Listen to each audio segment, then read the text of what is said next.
కేటీఆర్ కలిసారు తెలంగాణ వచ్చి ఈ రోజు హైడ్రా ఎల్లుండికెళ్ళి అసెంబ్లీ జరుగుతుంది. అందులో హైడ్రా గురించి హైడ్రా విక్టిమ్స్ నష్టపోయిన వారికి పరిహారం ఇప్పించాలని దానిపైన చర్చ జరపాలని చెప్పేసి నేను అన్ని ఆపోజిషన్ లీడర్లకు రిప్రజెంటేషన్ ఇస్తున్నా, జీవోలు పెట్టి. అందులో కేటీ రామారావు గారికి ఇచ్చిన, మరియు ఇప్పుడు Aleti Maheshwar Reddy BJP LP leader కూడా ఈయనకి ఇక్కడికి వెళ్ళిపోతున్నా. ముఖ్యంగా 2 జీవోలు తెలంగాణ ఏర్పడ్డ తర్వాత ఒకటి రెవెన్యూ చట్టం ఇచ్చిండ్రు. ఈ రెవెన్యూ చట్టంలా నీటిగా ఇక్కడ ఇవి చెరువులు కుంటలు వాడొచ్చు కానీ అని పెట్టిండ్రు. కానీ అని ఎందుకు పెట్టినంటే రేపటి దినాన రేవంత్ రెడ్డి అసంటోడు లేకుంటే రంగనాథ్ అసంటోడు రావచ్చు, అప్పుడు కూలగొట్టవచ్చు అని ఎక్సెప్టింగ్ అని పెట్టి ఎవరైతే లీగల్ గా ఉంటుండ్రో వాళ్ళని ముట్టుకోనికి లేదని అన్నారు. సేమ్ ఇరిగేషన్ ఇవన్నీ జీవోలు ఇప్పుడు ఇవ్వడం జరిగింది. అంతేకాకుండా మరి ఇరిగేషన్ చట్టంలో కూడా మరి ల్యాండ్ ఎక్వేషన్ మీరు భూములు కింద తీసుకోవాలంటే ల్యాండ్ ఎక్వేషన్ ప్రొవైడెడ్ మీరు తీసుకోవచ్చు. కానీ the compensation in case of acquired occupancy right being so extinguished shall be paid under the land acquisition act. ఈ 2 లాలు కూడా ఎక్కడ కూడా చదవకుండా దీన్ని పాటించకుండా ఈ రోజు ప్రభుత్వం ఇష్టానుసారం గులగొట్టింది. కాబట్టి ఎవరైతే ఇప్పుడు ఇయాటి వరకు కూడా రంగనాథ్ ఇల్లు బాజాప్తా నేను అక్కడ ఉందని చెప్పి చెప్పిన బఫర్ జోన్ లో ఉందని ఇయాటి వరకు ఆయన ఒప్పుకుంటలేరు, కానీ వితండవాదం చేస్తా ఉండు. ఒప్పుకునే ధైర్యం ఆయనకు లేదు. సరే ఏదేమైనప్పటికీ ఇప్పుడు నష్టపోయిన వాళ్ళకి మాత్రం వెంటనే వాళ్ళ ల్యాండ్ ఎక్వేషన్ కింద వాళ్ళకి నష్టపరిహారం చెల్లించాలని చెప్పి అన్ని పార్టీలు ఎల్లుండి చర్చ జరపాలని చెప్పేసి ఒక హేతుబద్ధమైన చర్చ లేకుండా ఈరోజు చేసిండ్రు. ఇంకోటి రాష్ట్రంలో దాదాపు 500 చెరువులకు ఇయాల్టికి ఎఫ్టీఎల్ నిర్ధారించలే. దాదాపు 500 చెరువులకు ఇయాల్టి వరకు ఎఫ్టీఎల్ నిర్ధారించకుండా ఇది ఎఫ్టీఎల్ లో ఉన్నది బఫర్ జోన్ లో ఉందని మీరు ఏ విధంగా చెప్తారు? నాది లేదని చెప్పే కదా ఈరోజు తిరుపతి రెడ్డి దాపింది, నాది లేదని చెప్పే కదా ఇప్పటికి ఈయన వాదిస్తుండు. కాబట్టి ఇవన్నీ కూడా దాని హద్దులు సరిహద్దులు ఎఫ్టీఎల్ బఫర్ జోన్లు ఈ రోజు దాని యొక్క ఎక్కడున్న దాన్ని తేల్చకుండా ఈ రోజు అక్రమంగా గురగొట్టిర్రు.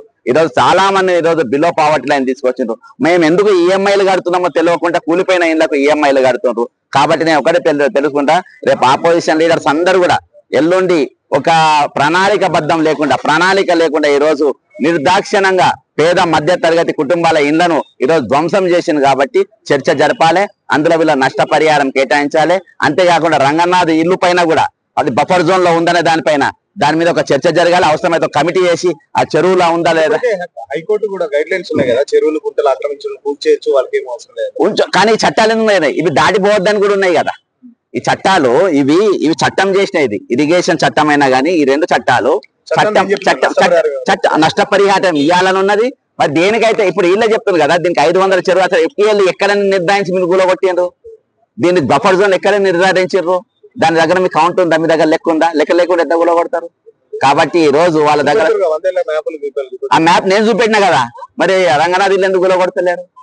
ఈ రోజు వాళ్ళ ఇల్లు ఎందుకు వారి తిరుపతి రెడ్డి ఇల్లు ఎందుకు గులగొడతలేరు? ఈ రోజు వాళ్ళ ఒక టార్గెట్ ప్రకారం ఎవరిని చేయాలనో ఎవరిని గులగొట్టాలనో ఒక టార్గెట్ ప్రకారం చేసుకుంటుండ్రు. కొన్ని ఫార్మా కంపెనీలు బిల్డర్లను భయపెట్టించి వాళ్ళ దగ్గర వసూళ్ల దందా చేసిండ్రు. ఈ రోజు సరే నువ్వు ఏ దందా చేసుకుంటావో చేసుకో, నువ్వు దందా చేస్తున్నావు నాకు తెలుసు, కానీ ఈ రోజు వీళ్ళకి మాత్రం నష్టపరిహారం ఇవ్వాలి. దీనికోసం అసెంబ్లీలో చర్చ జరగాలని చెప్పేసి నా ముఖ్యమైన ఉద్దేశం. దీనికోసము ఎన్ని పార్టీల ఇళ్ళని దొరుకుతా ఎంతమంది దగ్గరకైనా పోతా. మీరు చెప్తున్న కరెక్ట్. హైడ్రా చెప్తుంది ఏంటంటే ఆక్రమిత స్థలాలు మాత్రమే కూర్చున్నారు, ప్రభుత్వ స్థలాలు లేకపోతే చెరువులు పార్కులు వాళ్ళు చెప్తున్నారు కదా. మరి అందుకనే మరి రంగనాథ్ ఇల్లు కూడా అలానే ఉందంటున్నారు కదా, మరి అది ఎందుకు గులగొట్టారు? ఈ రోజు ఎందుకు ప్రయత్నం చేస్తుండ్రు? నా పేరు చెప్పి ఎక్కడెక్కడ ఫోన్లు చేస్తుండ్రు, నాకు చేస్తుండ్రు వేరే వాళ్ళ వీళ్ళకు అర్థమైందా? జడ్సన్ అంటే చెప్తే అట్లా చేస్తారు, ఇట్లా ఏమో మాట్లాడుతుంది.